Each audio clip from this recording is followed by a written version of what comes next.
उलाला उलाला उलाला उलाला, ये थी तेरी स्ट्रैटेजी। दोस्तों, आज हम बात करेंगे बॉलीवुड की सबसे चर्चित और विवादास्पद अभिनेत्री दीपिका पादुकोण के बारे में।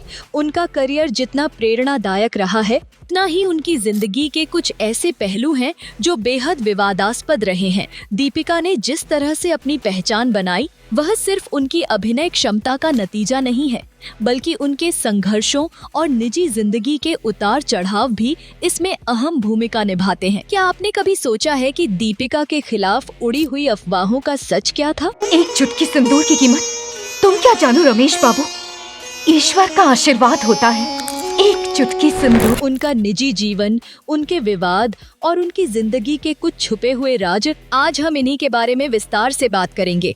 और हाँ, मैं हूँ आपकी अपनी सानिया दीदी और आप देख रहे हैं 7 एनियाज फिल्म लिस्ट। तो तैयार हो जाइए दीपिका पादुकोण के उस पहलू को जानने के लिए जो शायद ही आपने पहले कभी सुना होगा। दोस्तों, साल 2007 में एक फिल्म आई थी, ओम शांति ओम, जो दीपिका पादुकोण की इंडस्ट्री में एंट्री का बिग बैंग साबित हुई। और आज दीपिका को इंडस्ट्री में लगभग 18 साल हो चुके हैं।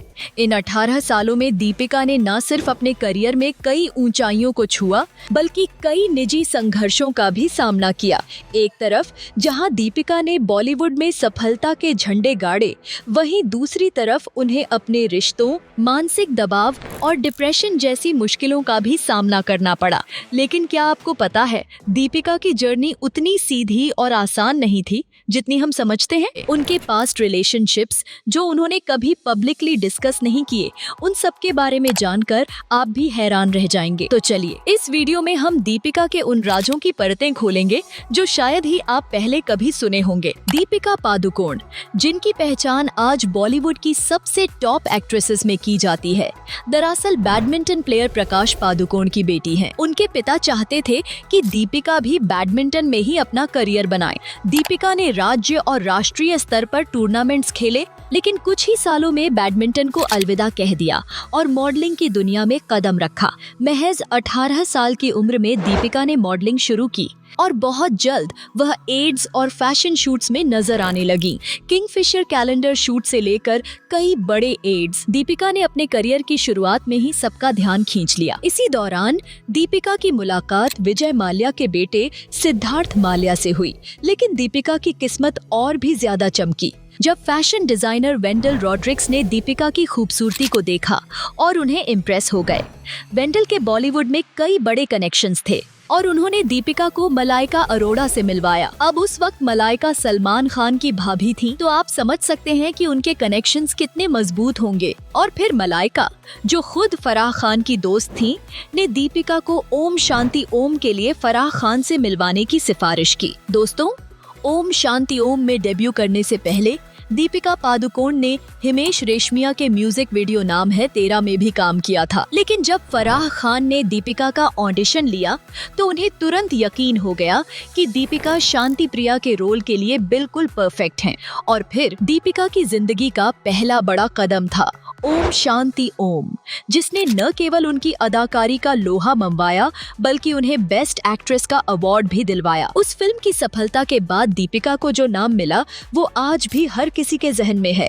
फिल्म की डायलॉग्स और गाने लोगों के दिलों में आज भी बसे हुए हैं। अब जब आपका डेब्यू किंग खान शाहरुख खान के अपोजिट हो, तो किस्मत तो चमकनी ही थी। इसके बाद दीपिका को ऑफर हुई फिल्म बचना ए हसीनो, जिसमें वह रणबीर कपूर के अपोजिट थीं। और फिर इस फिल्म की शूटिंग के दौरान दीपिका और रणबीर के बीच कुछ ऐसा हुआ कि उनका रिलेशनशिप मीडिया के सामने भी छुपाना मुश्किल हो गया। दीपिका रणबीर के प्यार में इतनी दीवानी हो गई थी कि उन्होंने अपनी गर्दन पर रणबीर का नाम तक टैटू के रूप में गुदवा लिया था। लेकिन फिर कुछ समय बाद रणबीर का पजेसिव बॉयफ्रेंड वाला रूप सामने सामने आया। वह दीपिका का दूसरे एक्टर्स के साथ काम करना बिल्कुल पसंद नहीं करते थे और यही कारण था कि दीपिका ने अपनी इस रिलेशनशिप को खत्म करने का फैसला लिया। और दोस्तों, जब दीपिका और रणबीर का ब्रेकअप हुआ तो दीपिका ने मीडिया से यह बड़ा खुलासा किया कि रणबीर ने उसके साथ धोखा किया था। अब आप शायद ये जानते होंगे कि रणबीर ने किसके साथ मिलकर दीपिका से धोखा किया,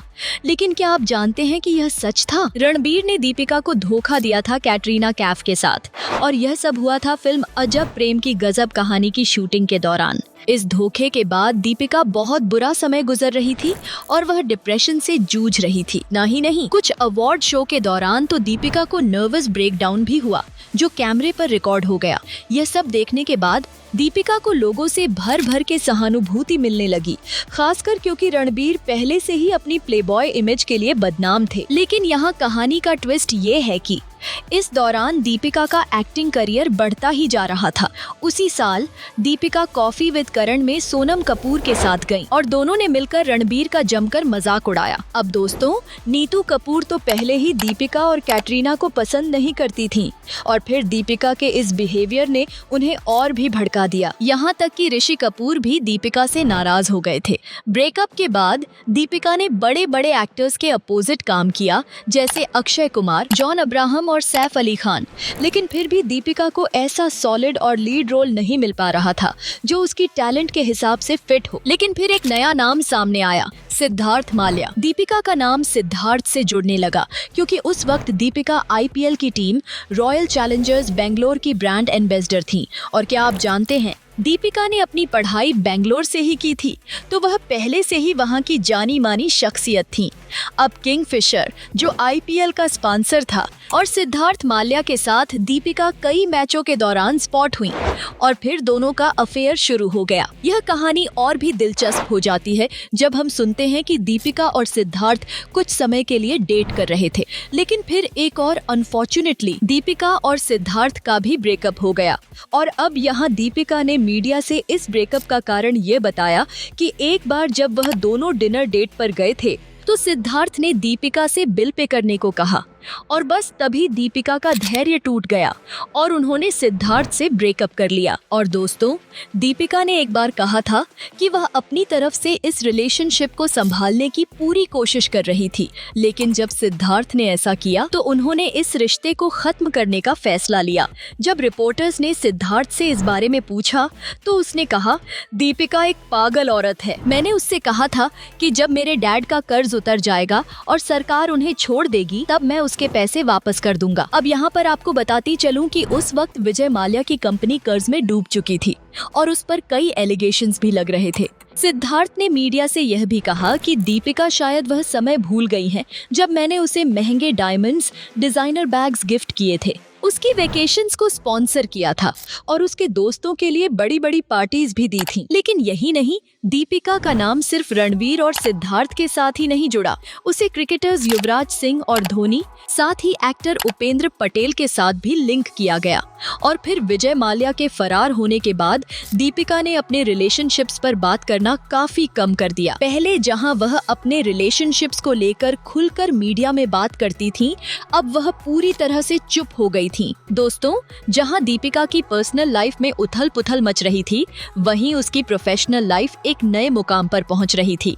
दीपिका ने back to back hit movies दी, कॉकटेल, रेस 2, यह जवानी है दीवानी, चेन्नई एक्सप्रेस और रामलीला।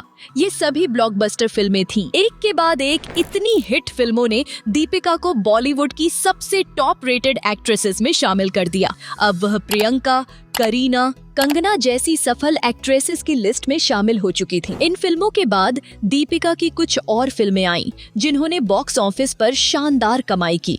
अब दीपिका सिर्फ बॉलीवुड में ही नहीं बल्कि हॉलीवुड में भी लोगों के बीच चर्चित होने लगी थी। हालांकि जैसे जैसे दीपिका की सफलता बढ़ी, वैसे वैसे लोगों ने उसे ट्रोल करना शुरू कर दिया, खासकर उसकी आवाज और एक्सेंट के लिए। दीपिका का इंडियन एक्सेंट कुछ लोगों को थोड़ा अजीब लगा, खासकर जब तुलना की जाती थी भी उन एक्ट्रेसेस से जिन्होंने पहले ही हॉलीवुड में काम किया था, जैसे प्रियंका चोपड़ा और ऐश्वर्या राय। दोस्तों, फास्ट एंड फ्यूरियस के बाद दीपिका पादुकोण को हॉलीवुड फिल्मों में तो ज्यादा काम नहीं मिला, लेकिन इससे दीपिका को इंटरनेशनल पहचान जरूर मिली। फिर 2018 से दीपिका ने फिल्मों में काम करना कम कर दिया।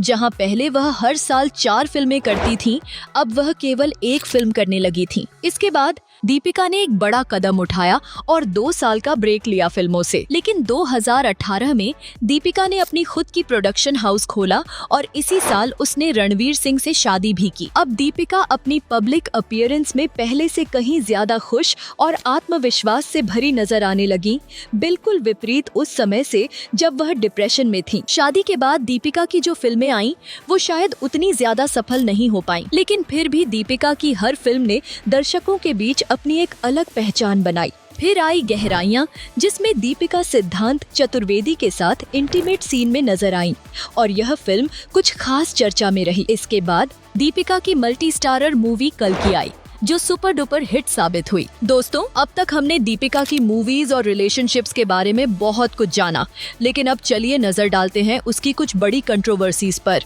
जो उसके करियर को एक नया मोड़ देने वाली थी। साल 2015 में दीपिका पादुकोण ने वुमेन एम्पावरमेंट पर एक शॉर्ट फिल्म बनाई थी, जिसका नाम था नेम माई चॉइस। इस शॉर्ट फिल्म के प्रोमो में दीपिका ने एक ऐसी लाइन कही जो कई लोगों को ट्रिगर कर गई। उस लाइन के बाद दीपिका को एक बड़ा हेट कैंपेन का सामना करना पड़ा, जिसमें लोगों ने उसे वल्गैरिटी फैलाने का आरोप लगाया। लेकिन यही नहीं, दीपिका की अगली बड़ी मूवी पद्मावती आई, जो उस वक्त पूरी दुनिया में चर्चा का विषय बन गई। फिल्म के रिलीज होते ही लोगों ने फिल्म को जबरदस्त बैकलैश दिया और इसका कारण था कि एक ऐतिहासिक और लीजेंडरी फीमेल पात्र, जो एक रानी थी, उसे फिल्म में दास के रूप में दिखाया गया था। ये कंट्रोवर्सी इतनी बढ़ी कि दीपिका और फिल्म के डायरेक्टर संजय लीला भंसाली के खिलाफ बड़े प्रोटेस्ट्स हुए। पर नतीजा क्या हुआ? मेकर्स को फिल्म के कुछ सीन्स को हटाना पड़ा और मूवी का नाम भी पद्मावती से बदलकर पद्मावत कर दिया गया। फिर दोस्तों, साल 2020 में दीपिका पादुकोण ने JNU कॉलेज के प्रोटेस्ट में भाग लिया, जिसके बाद उसे एंटी नेशनल तक कहा जाने लगा। पहले ही दीपिका को यह टैग दिया जा चुका था और फिर जब फिल्म पठान में उसने भगवा कलर की बिकनी पहनी, तो लोगों ने इसे हिंदू देवी देवताओं के प्रति अपमान करार दिया।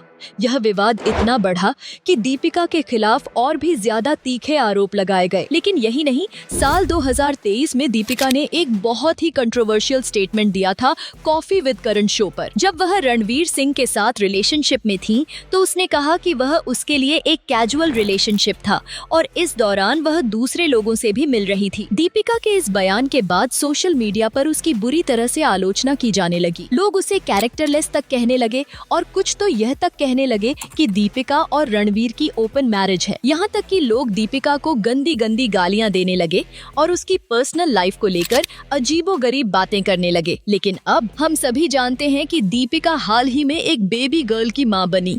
तो दोस्तों, पिछले साल जब दीपिका पादुकोण प्रेग्नेंट थी, तो सोशल मीडिया पर कुछ लोग उसे ट्रोल करने लगे और यह आरोप लगाए कि वह अपनी प्रेगनेंसी फेक कर रही हैं और उनका बेबी बम्प नकली है। अब ये बातें क्यों उड़ी? दरअसल दीपिका ने अपनी प्रेगनेंसी के दौरान किसी और जगह से वजन नहीं बढ़ाया, जैसा कि सामान्यतः फीमेल्स प्रेगनेंसी में करती हैं। केवल उनका बेबी बम्प था, लेकिन बाकी शरीर में कोई खास बदलाव नहीं हुआ और इस वजह से सोशल मीडिया पर लोगों ने उनकी प्रेगनेंसी पर सवाल उठाना शुरू कर दिया। इसके अलावा दीपिका के PR को लेकर भी कई तरह की बातें की जाती हैं। यह तक कहा जाता है कि दीपिका का PR टीम जानबूझकर दूसरे एक्ट्रेसेस को टारगेट करता है, उनकी छवि को खराब करने के लिए नेगेटिविटी फैलाता है। एक उदाहरण है जब कैटरीना कैफ की शादी के समय दीपिका के अपने शादी के पिक्स सर्कुलेट करवा दिए गए। फिर आलिया भट्ट को यह बोलकर ट्रोल करवा दिया गया कि वह दीपिका को कॉपी करती हैं। तो दोस्तों,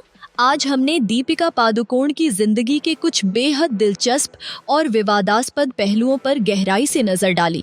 उनके करियर की सफलता, उनके निजी जीवन के उतार चढ़ाव और उनकी कंट्रोवर्सीज, सब कुछ मिलाकर यह जर्नी बेहद दिलचस्प रही है। दीपिका ने जो संघर्ष किए वह केवल एक फिल्मी सफर नहीं, बल्कि एक इंसान की असल जिंदगी का हिस्सा थे। क्या यह सब सिर्फ अफवाहें और संयोग थे या फिर दीपिका ने खुद अपनी राह बनाई? क्या उनकी सफलता के पीछे सिर्फ सिर्फ कड़ी मेहनत थी या फिर उनकी पर्सनल जिंदगी ने भी उनकी इमेज को आकार दिया? इन सभी सवालों के जवाब शायद केवल दीपिका ही जानती हो, लेकिन हमें उनके इस सफर से बहुत कुछ सीखने को मिला। मैं हूं आपकी अपनी सानिया दीदी और आप देख रहे हैं 7 एनियाज फिल्म लिस्ट। अगर आपको हमारी ये यात्रा पसंद आई हो तो चैनल को सब्सक्राइब करना न भूलें और इस वीडियो को अपने दोस्तों के साथ शेयर जरूर करें। अगले वीडियो में फिर से एक नई कहानी के साथ मिलेंगे। तब तक के लिए खुश रहिए, सुरक्षित रहिए और हमेशा अपने सपनों के पीछे दौड़ते रहिए।